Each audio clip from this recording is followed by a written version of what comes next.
Hello team, I want to show some of the upcoming changes that we have for customer portal and for payment.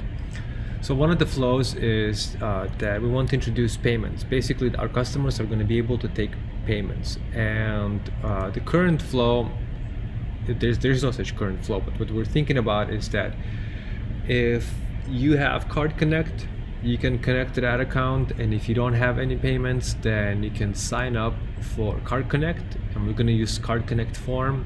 And once you go through all these steps, there's probably going to be some kind of a message that is going to tell you that it takes about 4 to 24 hours to process this, and you should wait. And once this gets approved, we are also going to display some information about the account of Card Connect. And if you need to go to your Card Connect account, maybe there's a link that takes you directly there, or you could disconnect. TBD. So basically that's just how to connect to Card Connect. And if you don't have Card Connect, but if you use authorize.net, at some time in the future it would be great if we could show some promo with some smart calculations to show how much money you would save based on the amount of invoices that you process every month. And then we'll create a flow of how to switch to Service Bridge payments, but that's in a very distant future. Some other things to note: we're also working on customer portal settings. So right now, if you go to the settings and go to customer portal, it's going to give you a list of all of your contacts grouped by customer, which you can impersonate or invite or block from the customer portal. So we thought, why not just make the customer portal as a self-service piece? So for example, you could customize your URL. Still working on how this will work.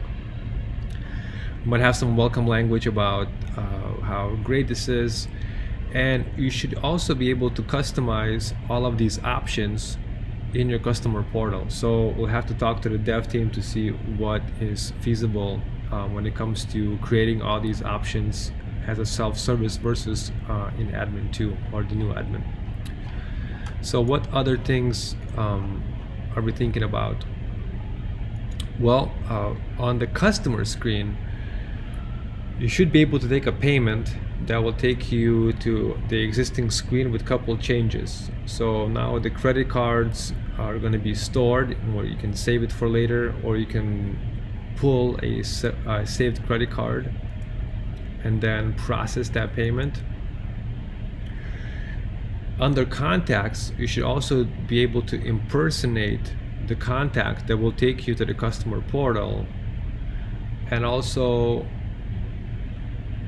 that payment profiles will now be renamed to saved credit cards, and you can then add a new card. Kind of still working on some of this stuff too.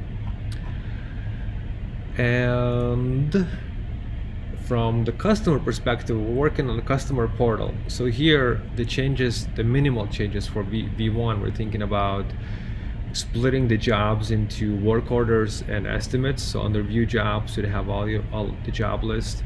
And if you want to take a look at a job, you'll see, okay, I have the job description, which is called summary, the invoices, and the customer could actually pay the invoice like right from here. So then it would go, okay, I'm going to do a credit card, fill this information, save the card if you want to. I'm going to support partial or full amount, submit the payment, and this invoice is paid. Great. I also could add or edit my card. So if I want to add a new card or edit my current card, change this information. And no changes on service request. Estimates are still estimates. So the only big change would be that we would add payment options on the job, and we would now have invoices where you can actually pay the invoices online. And then for B2, we want to make the customer portal responsive, so we could just send this email to any small device, medium or large device, and the link would take you directly to your invoice or customer portal, where you could access all this information in a very friendly manner, so you wouldn't have to pinch and zoom. So that's kind of the overview of what's coming up for the customer portal and for payments and some other changes. And I'm going to post all these links so you can click through yourself.